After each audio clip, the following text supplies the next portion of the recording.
আসসালামু আলাইকুম, কী অবস্থা সবার? আশা করছি সবাই ভালো আছেন। আমি আলহামদুলিল্লাহ ভালো আছি। তো এই ভিডিওটা হচ্ছে গতকালকের।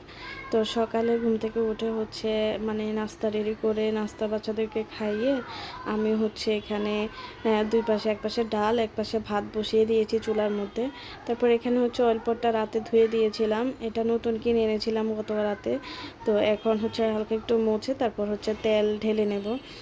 খুব পরিষ্কার করতে গিয়ে গরম পানির মধ্যে আগের অয়েল পাটটা দিয়েছি আর গলে একদম বটে গেছে এমন একটা অবস্থা। তো ওইটা আর ব্যবহারের যোগ্য ছিল না, ফেলে দিয়েছি।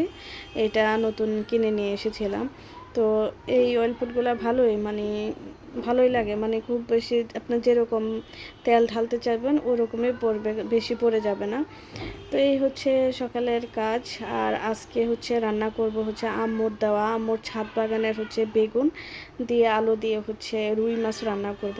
তো বেগুনগুলো একদম চিকন চিকন ছিল, তো আমি শুধু জাস্ট মাঝখান দিয়ে একটা ফালি দিয়েছিলাম। তো কেটে হচ্ছে এখন সুন্দর করে ধুয়ে নিচ্ছি। তো রান্নাটা না খুবই মজার হয়েছিল আসলে, নিজের দেশি সবজি তো, যার কারণে স্বাদটা আরও বেশি হয়েছে আলহামদুলিল্লাহ। আর রান্না করেছিলাম সাথে ডাল, তারপর হচ্ছে করলা ভাজি। তো দুপুরে আমি শুধু হচ্ছে একটু হচ্ছে করলা ভাজি আর হচ্ছে একটু বেগুন তরকারি দিয়ে খেয়েছিলাম, কি যে মজা লেগেছিল। আর সাথে ছিল হচ্ছে যে নাগামরিচ, এত মজা লেগেছে। আর ভাত হচ্ছে অল্প পরিমাণেই নিয়েছি, এখানে যতটুকু দেখেছেন তার থেকেও আর একটু কমাই ফেলেছিলাম।